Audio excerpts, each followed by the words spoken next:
अस्सलाम वालेकुम everyone, this is Miya Akbar. Hopes आप सब लोग ठीक होंगे और मेरी वीडियोस आपको पसंद आ रही होंगी। आज ही हम लोग सोशियोलॉजी 403 को स्टार्ट करने जा रहे हैं। वीडियो स्टार्ट करने से पहले कुछ इंपॉर्टेंट पॉइंट्स जो आपको समझने होंगे। इन वीडियोस में बेसिकली हम लेक्चर वाइज चलेंगे, यानी कि आपके हर लेक्चर से इम्पॉर्टेंट MCQs, शॉर्ट और लॉन्ग क्वेश्चंस लेके चलेंगे।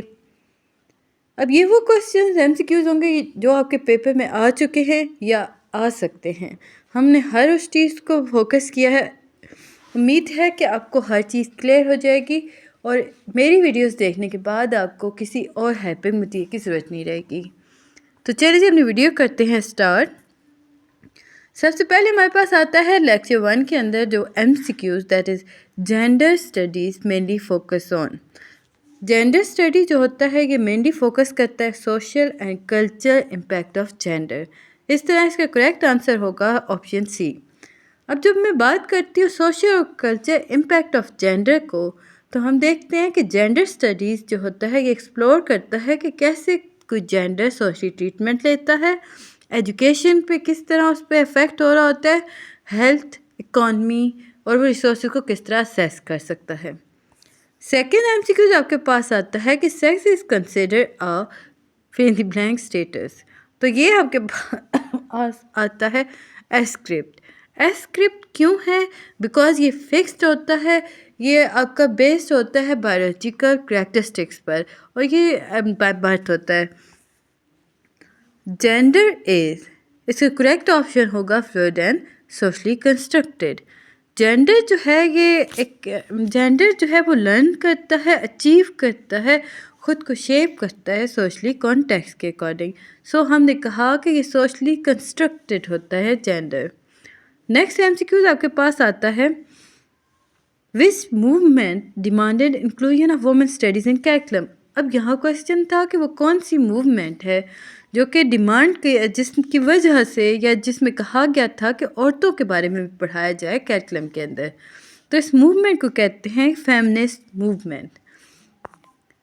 नेक्स्ट आपके पास MCQs आता है first women studies program was launch in. Question था कि पहला जो वुमेन स्टडी प्रोग्राम था वो कहाँ लॉन्च हुआ था। याद रखिएगा वो सैन डिएगो स्टेट यूनिवर्सिटी के अंदर। नेक्स्ट आपके पास अगर MCQs आता है ना कि ये जो सैन डिएगो स्टेट यूनिवर्सिटी के अंदर first women study program launch हुआ था, किस ईयर के अंदर हुआ था, तो वो होगा 1970। और अगेन आपके पास एक और MCQs भी बन जाता है कि सैन डिएगो स्टेट यूनिवर्सिटी कहाँ पर है, तो वो US के अंदर है। नेक्स्ट आपके पास MCQs आता है कि Pakistan first women study department was found in. जब हम बात करते हैं sorry Pakistan first women studies की, तो हाँ ये हमारे सामने आता है कि 1989 के अंदर फाउंड किया गया था। अब ये किसने इस्टेब्लिश किया था? आपके पास MCQs आता है तो मिनिस्ट्री ऑफ वुमेन डेवलपमेंट ने किया था। और किस शहर में हुआ था? ये बेसिकली 1989 के अंदर कराची के अंदर हुआ था। ये था लेक्चर 1 का MCQs।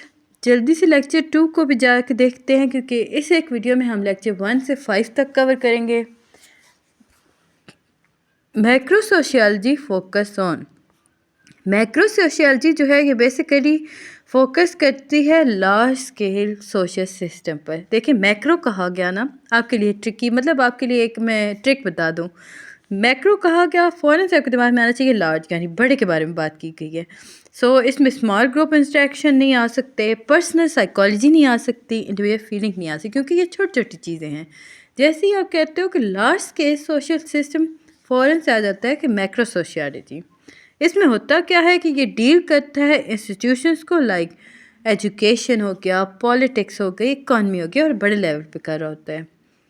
फिर है जी आपके पास MCQs के status referring to position in social system is. Correct option है कैटेगरी डिटर्मिनिंग ट्रीटमेंट। जब हम स्टेटस की बात करते हैं कि तो हम अगर सोसाइटी में देखें तो स्टेटस एक ऐसी चीज़ है जो डिटर्मिन करता है कि किसी भी इंसान को कैसे ट्रीट किया जाएगा।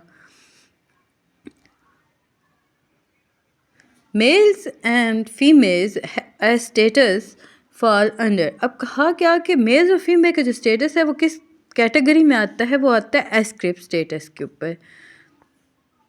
सेक्सिज्म रिजल्ट फ्रॉम, तो ये नेगेटिव स्टीरियोटाइप अबाउट फीमेल। अब देखें, हम बात करते हैं सेक्सिज्म की, तो हम देखते हैं कि जब औरत को एज इन्फीरियर ट्रीट किया जाता है तो ये अराइज होता है, ये मर्ज होता है। फिर जी आपके पास आता है पाट्रियार्चरी मीन। अब इसका क्या मतलब हुआ? इसका मतलब होता है कि male domination of social structure.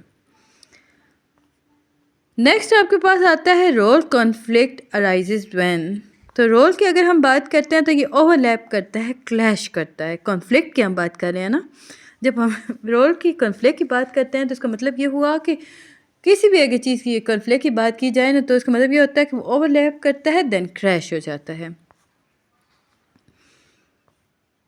Lecture number 3 आपके पास आ जाता है, जिसमें आपके एमसीक्यूज बनता है कॉन्फ्लिक्ट थ्योरी एम्फसाइज। अब कॉन्फ्लिक्ट थ्योरी जो है ये एम्फसाइज करती है ऑप्शन बी पे, यानी पावर स्ट्रगल बिटवीन ग्रुप। देखें, कॉन्फ्लिक्ट जो है वो एग्जिस्ट करता है अनइक्वल एक्सेस टू रिसोर्सेज की वजह से। यानी कि आप किसी को बहुत ज़्यादा दे रहे हो और एक आदमी है उसे आप बहुत कम दे रहे हो, मेहनत दोनों एक जैसी कर रही हैं, तो होगा क्या? जो एक होगा ना, जिसे ज़्यादा मिल रहा है वो तो खुश है, लेकिन जो जिसे कम मिल रहा है वो आहिस्ता आहिस्ता वो गुस्से में आना शुरू हो जाएगा, उसके अंदर नाराज़गी पैदा होना शुरू हो जाएगी। तो वो क्या करेगा? कॉन्फ्लिक्ट स्टार्ट हो चुका है वहाँ पे। फिर जी आपके पास आता है Engels link women's subordination to. तो इसका करेक्ट ऑप्शन आता है प्राइवेट प्रॉपर्टी एंड पार्चेजरी। वुमेन की अगर बात करें तो women performing paid work strengthen. तो अगर औरत काम कर रही है ना, तो वो किसे स्ट्रेंथन करेगी? वो करेगी पावर इनसाइड होम। अब क्या होगा? इक्वलिटी के बेस पे काम हो रहा होगा, नेगेशन पावर एक जैसी होंगी। तो औरत जब कमाना शुरू कर देती है ना, तो वो बोलना सीख जाती है। लाइक एक औरत होती है जो डिपेंडेंट है किसी पर, तो वो डरेगी, सहमेगी, वो नहीं बात करेगी, बिकॉज उसके पास कोई रिसोर्स नहीं है, वो खुद से कुछ भी नहीं कर सकती। लेकिन जो औरत कर रही है उसे पता है कि क्या राइट है क्या रॉन्ग है, सो उन पर वो स्टेप लेगी। फिर जी आपके पास आता है सिंबॉलिक इंट्रैक्शनिज्म स्टडीज़। इसका करेक्ट ऑप्शन है आपके पास face to face social interaction. अब जब बात करते हैं ना सिंबॉलिक इंट्रैक्शनिज्म की, तो ये आपकी डेली बिहेवियर मीनिंग पर वर्क कर रहा होता है। Doing gender refer to. देखें, जब हम डूइंग जेंडर लिखते हैं तो इसका क्या मतलब है? Performance of gender in interaction. इसका करेक्ट ऑप्शन है क्या?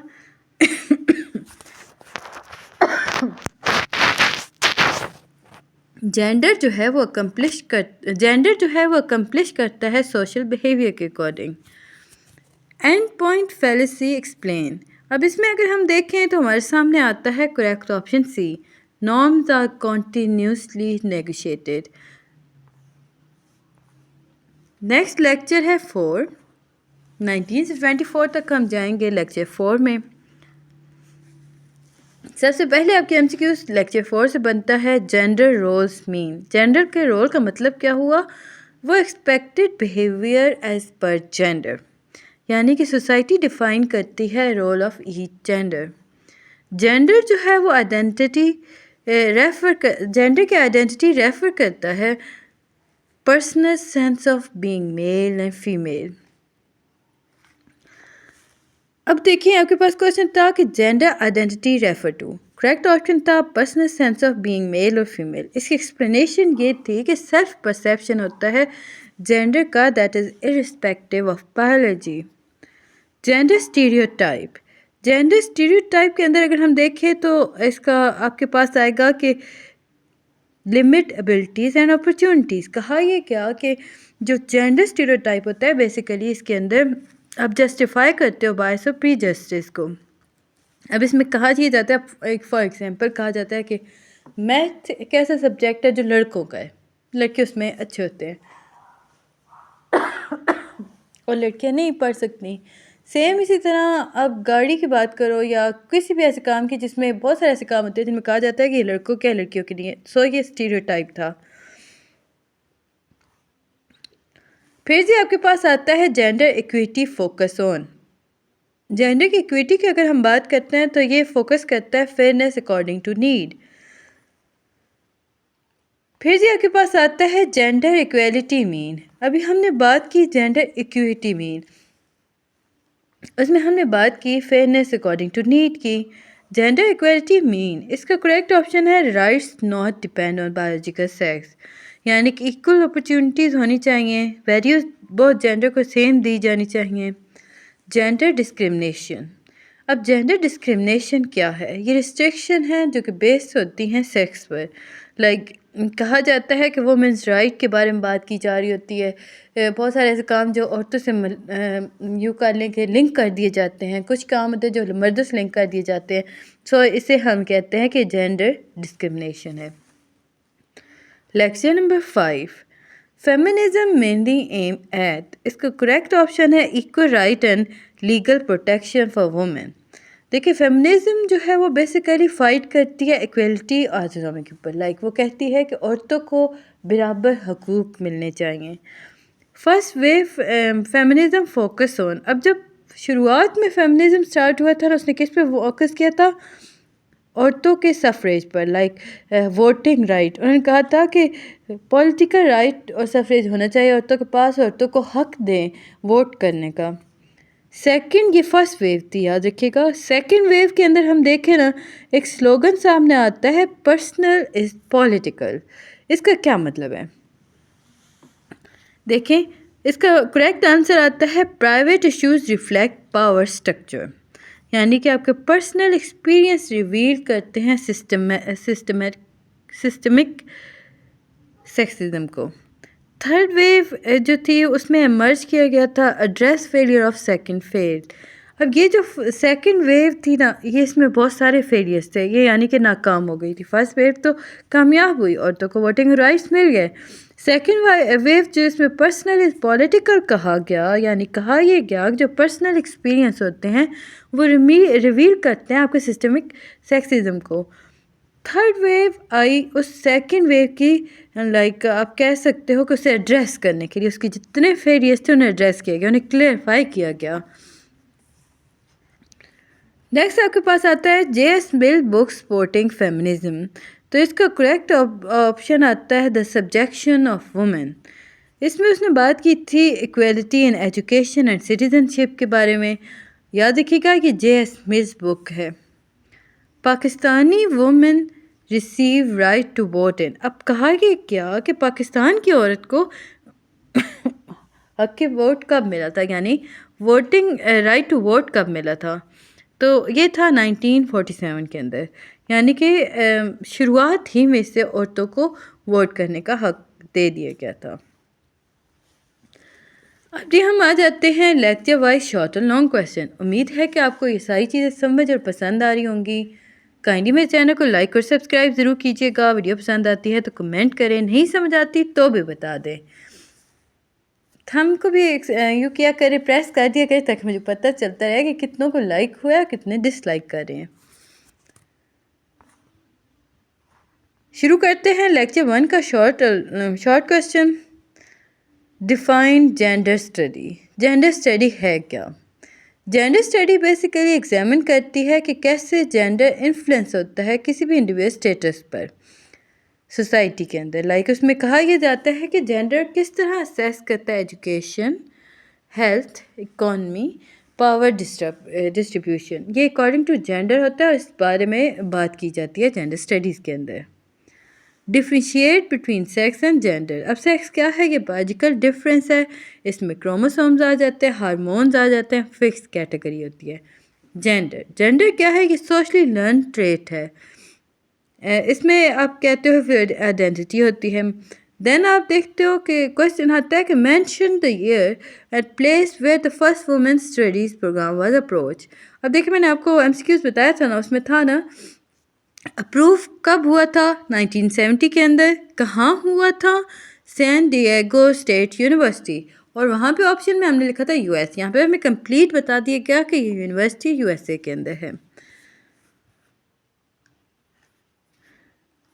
When was the first women study department established in Pakistan? Pakistan के अंदर कराची में हुआ था 1989 के अंदर मिनिस्ट्री ऑफ वुमेन डेवलपमेंट के थ्रू। इसके लॉन्ग क्वेश्चन अगर हम देखें ना तो इसमें एक लॉन्ग क्वेश्चन बन रहा था, that is explain the nature and scope of gender study. Gender study जो है ये ओरिजिनेट हुआ फेमिनिस्ट स्ट्रगल के बेस पर। इसमें डिमांड की गई थी equality on the basis of education, politics and social life. इसके अंदर डिफरेंट इश्यूज़ को कवर किया गया था। वो डिफरेंट इश्यूज़ क्या थे, सच एज़ हेल्थ हो गया, रिलीजन हो गया, पॉलिटिक हो गया, सोशियोलॉजी साइकोलॉजी हो गया, इकनॉमिक हो गया, लिटरेचर हो गया, लॉ के बारे में बात की गई थी। इसके अंदर स्टूडेंट रोल को आइडेंटिफाई किया गया था, या यूँ कह लें कि प्रिपेयर किया गया था टीचिंग, रिसर्च, गवर्नमेंट और NGOs की मदद से।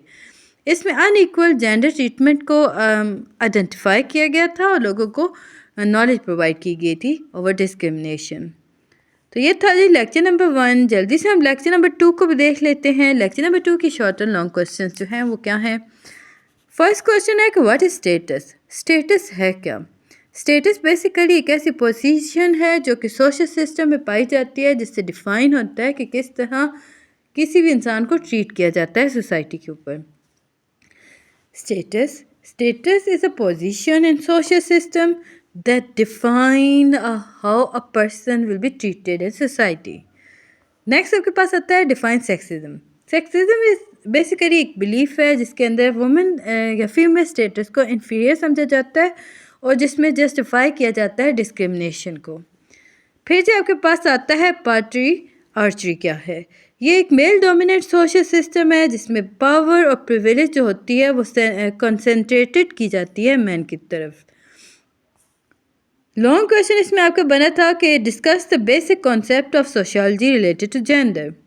सोशियोलॉजी के अंदर अगर हम देखें तो ये डिस्क्राइब करती है स्टेटस 2 तरह के होते हैं, एस्क्रिप्ट और अचीव्ड। अब देखो एस्क्रिप्ट भी आगे हम MCQs में देख लेते हैं। आगे चल के मैं आपको इसका क्वेश्चन कंप्लीट दिखाऊंगी कि हम स्टेटस के कितने पॉइंट्स हैं और वो क्या क्या करते हैं। रोल्स आ गए, नॉर्म्स आ गया, स्टीरियोटाइप आ गया, स्ट्राटिफिकेशन आ गया। एस्क्रिप्ट स्टेटस जो होता है इसके अंदर जेंडर शेप लाइफ चांसेस के बारे में बात की जाती है। रिजिड रोल होता है जो कि रिजल्ट होता है स्टीरियोटाइप के बेस पर, और ये सेक्सिज्म की तरफ जाता है। पार्टेजरी जो होता है ये रीइंफोर्स करता है मेल सेंटर नॉर्म को, यानी एंड्रोसेंट्रिज्म के बारे में बात करता है। नेक्स्ट आपके पास लेक्चर नंबर 3 आ जाता है जिसमें शॉर्ट क्वेश्चंस आपके जो हैं वो ये बन रहे हैं। What does conflict theory say about society? Society के अंदर कॉन्फ्लिक्ट थ्योरी ने क्या बोला था कि सोसाइटी क्या है। सोसाइटी जो है ये करेक्टराइज की जाती है स्ट्रगल फॉर वुमेन, या आप यूँ कह लो कि society is characterize by struggle for power and scarce resources between dominant and subordinate group. Society वो माशरा बेसिकली वो है जिसके अंदर करेक्टराइज की जाती है कि पावर किसके पास है, कौन डोमिनेंट होगा, कौन सबऑर्डिनेट ग्रुप होगा। What is the second shift regarding women. देखें यहाँ कहा गया था कि इवन एम्प्लॉय वुमेन जो है वो ग्लोबली उनके बारे में कहा गया था कि वो अनपेड हाउस होल्ड लेबर करती हैं, यानी कि वो ऑफिस जाती हैं आफ्टर पेड वर्क, वो काम कर रही हैं, वापस आके वो घर का सारा काम करेंगी और ये काम जो होगा वो अनपेड होगा लेबर्स की तरह। ये सेकंड शिफ्ट में कहा गया था, मतलब इसमें डिफ़ाइन किया सेकंड शिफ्ट को।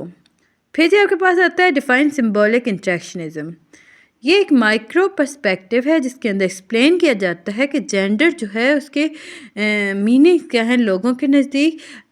अब लोग उस मीनिंग को लेकर अटैच किस तरह करते हैं एवरीडे इंट्रैक्शन को।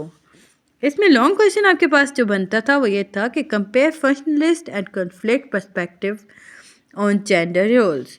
अब जब हम फंक्शनलिस्ट की बात करते हैं तो ये जस्टिफाई करते हैं ट्रेडिशनल जेंडर रोल को जिसके अंदर मेंटेन किया जाता है सोशल इक्विलिब्रियम को, जिसमें मैन को कहा जाता है कि वो इंस्ट्रूमेंटल रोल है, वुमेन जो है वो एक्सप्रेसिव रोल के ऊपर होती है।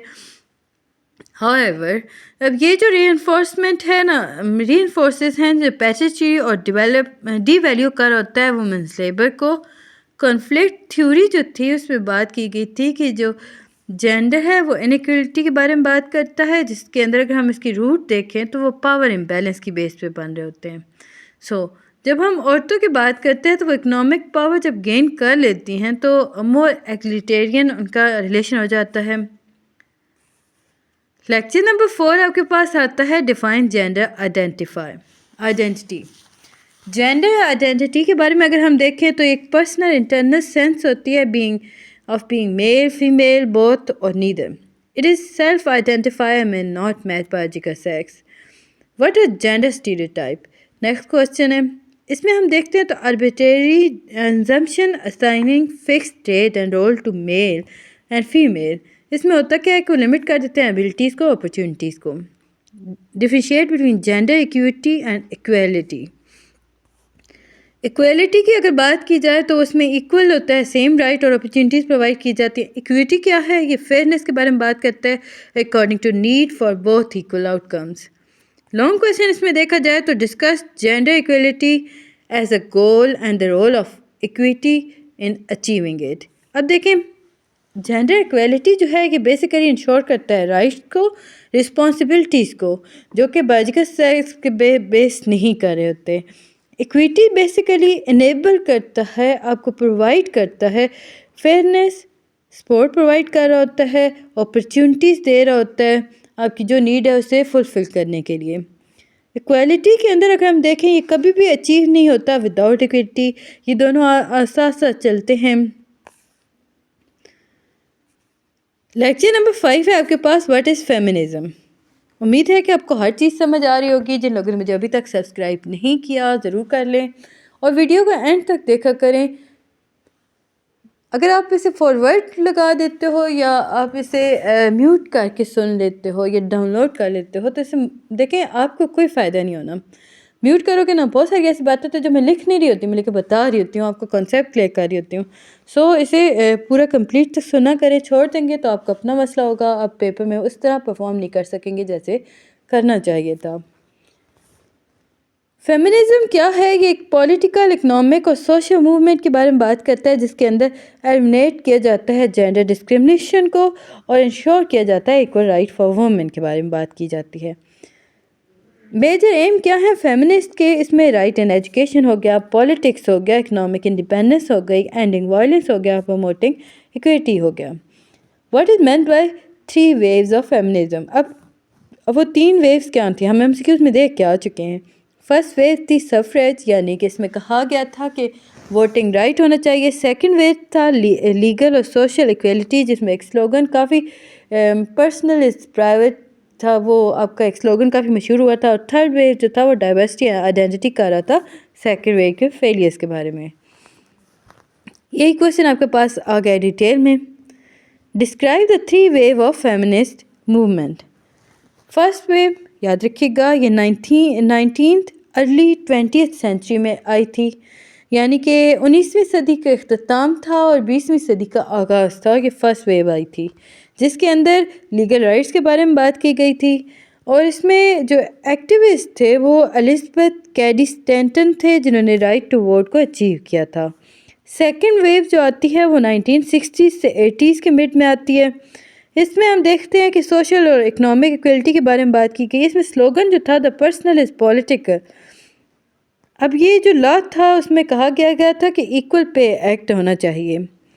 थर्ड वेव जो थी वो 1990 में आई और ये अभी तक चल रही है, जिसमें कहा गया था कि इसमें response to limitation of second wave के बारे में बात की गई थी।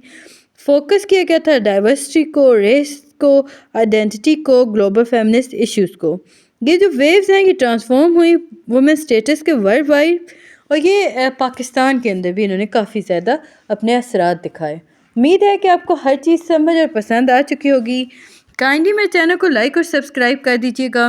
जो चीज़ नहीं समझ आती या कुछ प्रॉब्लम आता है ज़रूर मुझसे पता कीजिएगा। मिलते हैं नेक्स्ट वीडियो में, तब तक के लिए अल्लाह हाफिज़।